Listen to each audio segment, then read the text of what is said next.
many of you may know, Balwinder Rana is a long-standing socialist. In 1969, he founded the first Asian youth movement in Britain.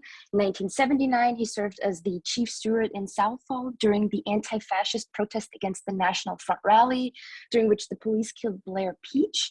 He set up Sikhs Against the EDL in 2011, and today he's a leading member of Stand Up to Racism in West London. So he's going to have a lot to say, and he will be discussing 50 years of Asian struggles in the UK and the socialist strategies that we can use to fight racism. And give a warm welcome to Balwinder, and he's gonna talk about 20 to 25 minutes. Thank you, Sarah, and thank you, comrades, for inviting me to speak to you. Yeah, 50 years of Asian struggles. Actually, those 50 years coincide with my own life story in this country, so I'm going to talk mainly about my own life story as it was published in the ISG a couple of months back in an interview with Esme Chinara. And if you haven't read that article, that's very good. If you already have, then this might be a bit of a reminder to you. Before I do that, I want to show a couple of pictures because I find it a bit distracting to show a picture while I'm speaking. So I'll share my screen and show you a couple of pictures. Yeah, this one here is from 1970, and it's quite a significant picture because in 1970, there was a cyclone disaster in what was then East Pakistan, now it's called Bangladesh. And only a few years before that, there had been a war between India and Pakistan. But we decided at the time to raise money for the people who had been affected by the disaster, although they were Pakistani Muslims, because I think that's sort of, although I was not political at all at the time, but I still had the right instincts. So we went from door to door collecting money from Indians in Gravesend and talking to people, arguing with people. I think arguing with people on doorsteps is very, very important because some people are saying, oh, they all hate us, we hate them, we are Muslim, etc. So we had to argue with them that the war was between the ruling classes, but we, common people, we are all the same. So I think, and we also got a Sikh temple to give us some money. And it was anyway, we invited the Indian High Commission and Pakistan High Commission, and it was really the first time they shook hands in public. So that was significant. And also, we used to hold these mass rallies about 3 times a year, and we used to get 1,000 people to our rallies. And this is from 71, but I lost a couple of the cuttings before. But in the later years, we invited Tony Cliff, Paul Holborough, Paul Foote, Tariq Ali, and various other speakers to our rallies in the later years. And this is in 1974.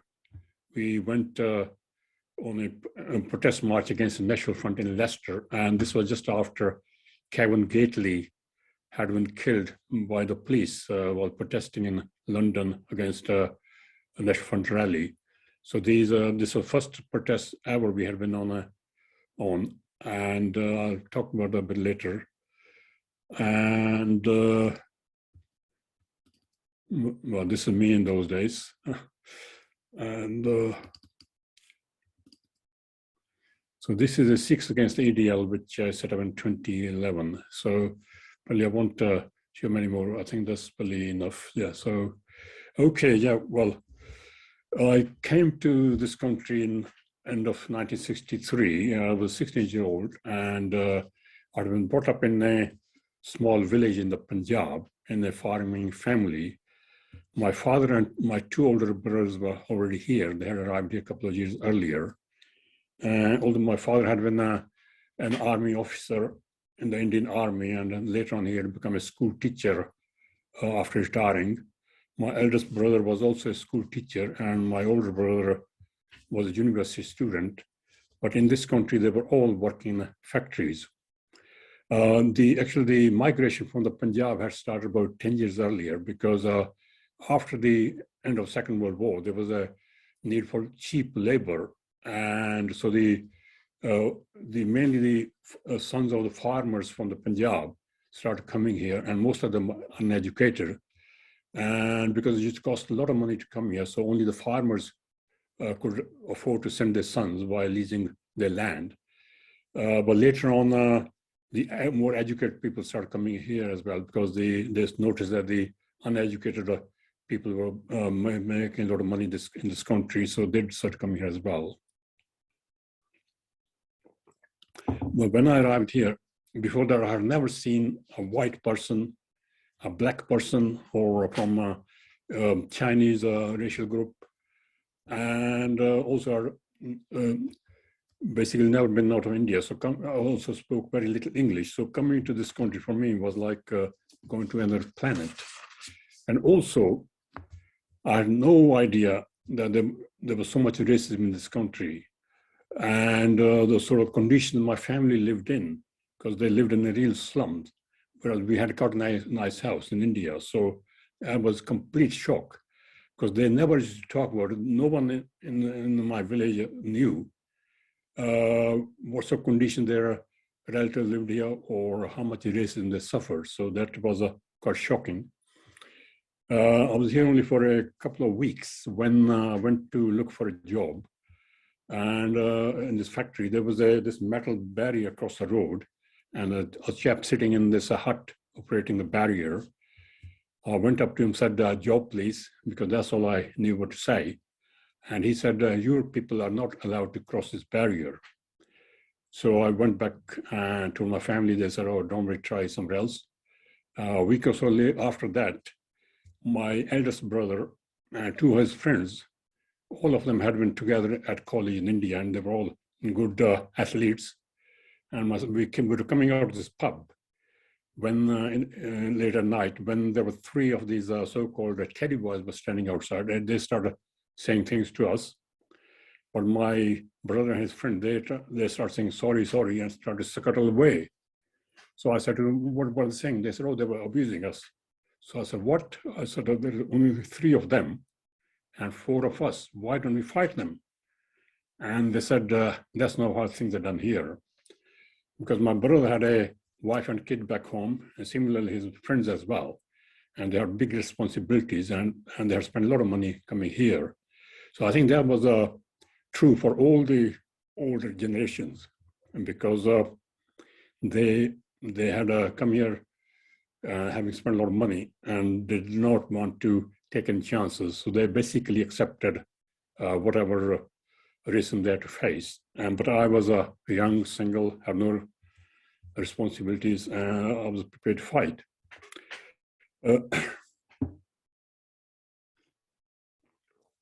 But this was just after the deep freeze of '63, and there was a short-term economic crisis, mass unemployment. So there were no jobs in Gravesend, and I had to go to Slough, live there on my own, and I found a job in a small factory. And there was a nice white old man, two young white boys, similar age to me. They were all very nice, and it was a very small factory. But after about 3 weeks, the owner's son turned up, who was in his 20s, but right from the beginning, he started to give me a hard time, and he started calling me a black boy.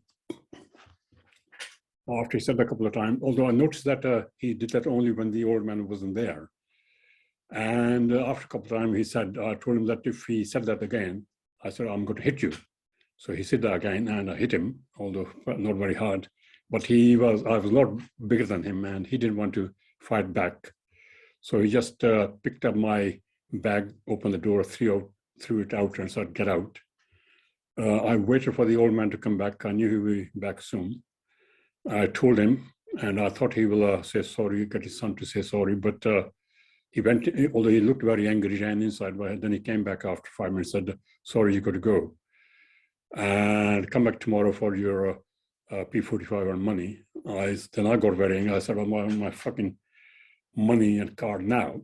so which he gave me. But at that time, although at least I like to think that's the moment I decided that I was actually going to educate myself and get out of the factories. So for the next 3 years, I worked in various factories and went to evening class and do O-levels. In 1967, I returned to Gravesend and started studying full-time for A-levels. My eldest brother had bought a house by that time, and so I was able to live with him. And in 1968, Enoch Powell made his infamous Rivers of Blood speech. And that was all over the media. And also soon after that, the London dockers and the London meat porters started marching in Enoch Powell's port. And the National Front also announced that they are going to launch a massive campaign. I could see that immediately after that, there was also a wave of racist attacks spread around the country, which was disgustingly known as Pecky bashing. And there were also a number of racist attacks on Gravesend as well. So I could see that now things were changing. It's not the same as before, because before there'd be some old racists in the factories making racist jokes and racist remarks. But now, first of all, the racism was coming from the top, from people like Enoch Powell, and also they were becoming organized. So things were changing, and our future in this country is going to be very bleak. So I started talking to other students in the college. There were only 4 or 5 of us. And we also started talking to some youth in the town. And we were talking about setting up a youth organization. And eventually we called our meeting. And the very first meeting, there were 50 people. I was elected the president. We set up an executive committee of 11 members. And not far from our meeting hall, there was this pub that was known not to serve Indians. Either they will say, we don't serve you people, or they'll just ignore them, just leave them standing. So I thought that there's no better time than now. So we all marched down to the pub, and I was the head and approached the bar and said, 50 pounds of lager, please. But now the staff, they were running around like headless chickens, and they were saying, yes, sir, no, sir. And I think that was the first time ever I felt power, that we had the power because we were united. So I learned lessons that, you cannot fight racism on your own. You have to unite with the people, and collectively you can fight. And after that, we started having these mass rallies, and up to 1974, we had no contact with any white anti-racists at all. And we were just a community organization. And also up to 1974, I had never come across any white person who really believed that there was a racism in this country. I knew a couple of Labour Party people. They were after me and they wanted me to join the Labour Party. But when I started talking about racism, they said, oh, don't worry about that. When they call you these names, they don't really mean it. And also I knew that Labour Party had passed all those racist immigration laws. Although they were saying to me, if I joined Labour Party, I could become the very first Asian councillor in the whole country. But I decided against that and didn't join. In 74, the National Front held a rally in Red Lion Square in the Conway Hall. And there was massive protest outside by the anti-racist, mainly students and nearly all white anti-racists. And the police brutally attacked them. And they killed a young student from Warwick University called Kevin Gately. I wasn't at that demo, but the following week there was a massive protest march in London against Kevin Gately's killing. And I went on that march on my own. And that's the first time I made contact with the left-wing groups and with especially with SLP. And I was quite surprised. It was like a big eye-opener to me, because I couldn't believe that there are these white people who are prepared to fight against other white people, because I just saw them as one sort of lump, and I was quite surprised. They're prepared to fight against other white people and for my rights. And the SLP asked me if I could come to Leicester a few weeks later, because the National Front were going to march there and help them to organize. So I went to help them to organize in Leicester against the National Front march. And on the day, we brought a coach load from Gravesend, and we tried to sort of stop the National Front marching. And that was also, for all my friends, comrades from Gravesend, also a real eye-opener, because first time ever they had seen, white people fighting against white people and trying to stop them marching. So soon after I joined the SLP, and from 74 to 76, the National Front were marching quite often, and I used to go on the I also joined the SLP in 74 as well, and I used to go on anti-fascist marches, often on my own, and sometimes I'll bring coach load of people from Gravesend as well. In 76, there was a racist murder in Southall of a young Asian lad called Gurdeep Chaggar. But there was a real explosion in Southall at the time, and a lot of people protested against the racist killing. And a lot of youth came out on the streets, and they formed the Southall Youth Movement. And after that, in many other towns, the Asian youth movements were set up. But in Gravesend, only a couple of months after this racist murder in Southall, what was then called the National Party, similar to National Front, they started turning up in Gravesend. In fact, one day I went shopping and saw them selling their racist filth. And it was quite a big shock to me. So I went around knocking on people's doors, and we got a lot of people together, and we started opposing them. All the police came and they started pushing us around. But this went on for 6 weeks. Every week they started bringing more and more people, and we started bringing more and more people. And on the 6th week, they pushed the president of the Sikh temple. Oh, or if I'm going to okay, I'll hurry very quickly. Anyway, after 6 weeks, we beat them, and they never showed their face in Gravesend again. And soon after that, there was 1977 in Lewisham. I was there myself with some people from Gravesend. When the National Front came to Lewisham, thousands of black youth and white anti-racists, they joined together, and we beat the National Front there, stopped the marching. Soon after, the Anti-Nazi League and Rocking Racism were launched. And I myself started working full-time for the party, became National Asian Organizer. So I used to go around the country. I spent quite a lot of time in Manchester as well. I remember going around all those little places, Blackburn, Bolton, etc. And I was there when Martin Webster marched on his own. And so it became clear that it was really black and white unity was most important, because it was really the Anti-Nazi League uniting the black and white people together that we beat the National Front. Alongside this was there were also the other struggles taking place among the Asian workers. They were organizing and going on strikes. The first strike was Imperial Typewriters, Leicester, and then there were quite a few others.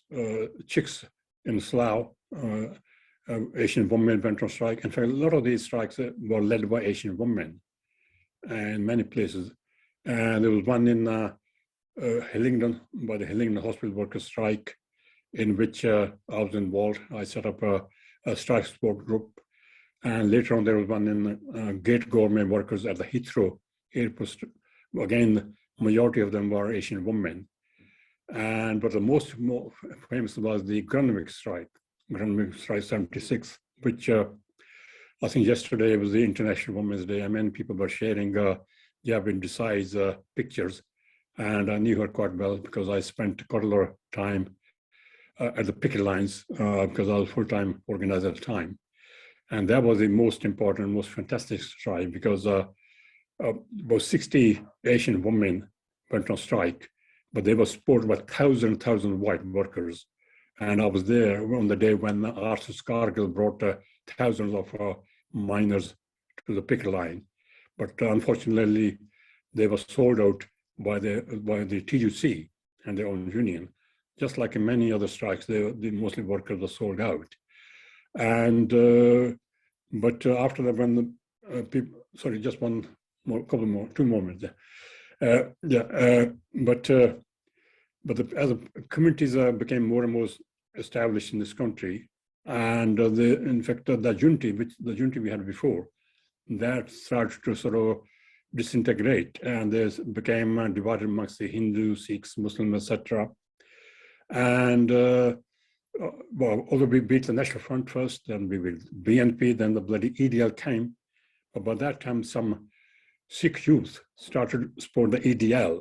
And so I launched the Sikhs Against the EDL because I knew that it's a Muslim, although it's a Muslim today, and tomorrow will be Sikhs and all of us. So quickly, the lessons I learned were that, first of all, when I faced racism in this country, I thought the only solution is to educate myself and not to work in the factories, then I'll be okay. But even though I educated myself, went to evening classes, then did A-level full-time, then went to university, got a degree in computer science and worked as a computer professional, but still faced racism. So then the second lesson I learned was that you can't fight on your own. You have to unite together with other people, fight collectively. So that's why I set up the Asian Youth Movement. But then I also learned that we only, as Asians, we cannot fight. We have to unite with the white workers. And that's why it's so important that anti-Nazi League was set up. And also learned a lesson that we should not be divided amongst ourselves, Asians, blacks, and Hindus or Sikhs. We had to all unite together. So that's why I started the Sikhs Against the EDL. But above all, the lesson I learned was joining SLP, that root cause of racism is the capitalist system itself. And because capitalist system uses racism to divide the working class. Unless we smash the capitalist system, we cannot get rid of racism. Thank you. A lot of younger comrades don't know that in the 70s, the level of racism it was quite quite amazing, because there used to be racist attacks in the streets. People were being attacked in the streets, also in their own homes as well. A number of people's homes were set on fire. And also there were quite a lot of racist murders, like I mentioned in Southall, but also in East London, there were at least 3 or 4 racist murders in that many months, and other places as well. So there was so much fear and also anger. And that's why I think first it was the youth who came out on the streets, like we were, Gravesend were the first ones, but then later on in other places, and in East London as well, where I was got involved as well. But it was always difficult to get the older people to get involved, because it was even 50 years ago when we set up in Gravesend, the older generation was saying, no, don't get involved and keep your heads down. They'll go, they're here only today, they'll go away tomorrow. But we knew that if we don't fight back, they won't go away. In fact, they'll establish themselves. So that was very important. However, older generations did. Once we proved them that we can fight them back, then the older generation didn't come to support us. They sort of joined, especially as I think it was mentioned by Jeff that it's only after the Sikh temple president was pushed through the glass plate window that older generations also start to support us as well. And but I think these youth movements had their limitations, and I think Cliff was quite right, because at that, what happened was the class struggle went up, and then they went down. But the Asian movements, or Asian youth movements, they came up later on. They're following sort of similar curve, and that was proven in practice. And I think it was at that time when Cliff was saying that you cannot have Asian youth movements growing or Asian struggles growing in the absence of any real class struggles, because once they sort of reached their peak, they started going down. Also, a lot of the leaders were mainly bought off by the system. And in fact, nearly everyone I know from those days have took cushy jobs in various community health projects or various other things, and some of them done very well. So I think that was the danger. But why the Black Lives Matter has come up a couple of years ago, I think, again, first of all, I think that maybe the downturn at the moment is not as sharp as it was in the 70s. And also, as is mentioned, that people are much more integrated, and that way, I think that, but again, it had a tremendous effect a couple of years ago, and how long it will last, we don't know, because unless we, people who are involved in Black Lives Matter also, get involved in other things, into other class struggles, I don't know how long it will carry on, because I think we have seen this before. But yes, the people who were the leaders of the strikes, most of them were, especially leaders of the Indian Workers Association, many of them were communist in India, and they came over here and they sort of set up the organizations. But I think one reason there were a lot of these strikes in those days were not because they had a tradition of organizing in India, because none of them, hardly any of them, were actually workers in India. Most of them were either farmers or they were educated, school teachers, etc. And I think for that reason, it was because they were better off. They were not the poor workers. Because in those days, in India, a worker earned only 1 rupee a day and 30 rupees a month, whereas a school teacher could earn 150 rupees a month, 100 rupees a month. So there was a lot of difference. So the very poor people did not come here. The people who came here were kind of a bit better off, sort of middle class people. But over here, they all had to work in the factories. And so that way, because they were at hard position, then they were forced down. So they were trying to get back to their better off positions. And for that was sort of one reason that they were fighting back. And I myself, because the sort of family I came from, I had never faced any sort of prejudice or discrimination. And that is one thing that was leading me, to sort of get angry and try to organize. If I had been very, very totally crushed in India, would I have done the same here? I'm not so sure. I think so for that reason. But the other side of the flip coin is that because these people were not based in the true working class, they did not have the real true working class traditions. A lot of them then basically went off into better jobs or better, and became more. Many of them went to setting up business, etc., and all went into Sikh temple, Hindu temple, became leaders. So I think that has also been part of the story where the communities became more divided because they didn't have the real working class traditions. But I think that's what we really need to build, and people will,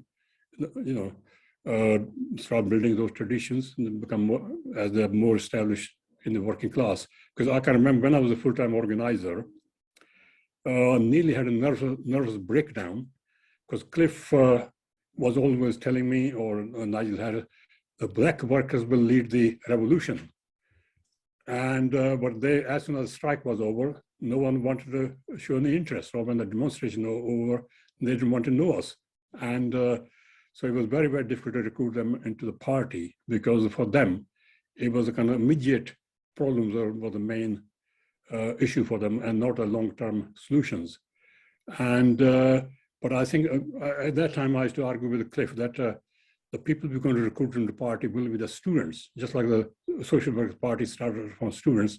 And that's what's been happening in the last 40 years since the people we have recruited are mainly the university students, college students, and not very many Asian workers or Black workers. So, but I think that will come. And, I mean, Cliff was right in that sense. I think that the Black workers will be in the forefront and will be in the struggles, leading the struggles, but they'll be the new generations who are well established in the working class communities here, well organized, and but the ones in before, they did not do that. But I think, yeah, it is very, very important to have a basically united front. And as we mentioned, at the time of the war in Iraq, so many Asians came out protests, especially Muslims. But I think one reason they have sort of gone back is the prevent strategy, because that is basically scares a lot of people. They don't want to get arrested or get involved. And on the racist front, I think the level of racist attacks, although there's a lot of racism, as has been mentioned being pushed by Boris Johnson, Priti Patel, all the new laws being passed. But I think because the level of the racist attacks is not as high as it used to be. People not being killed in the streets or their homes being set on fire or being attacked, by the skinheads as used to be. I think that's one reason I think a lot of people don't take it so seriously. But there's beginning again. I've seen more people now taking interest against these bills, the Nationality and Borders Bill.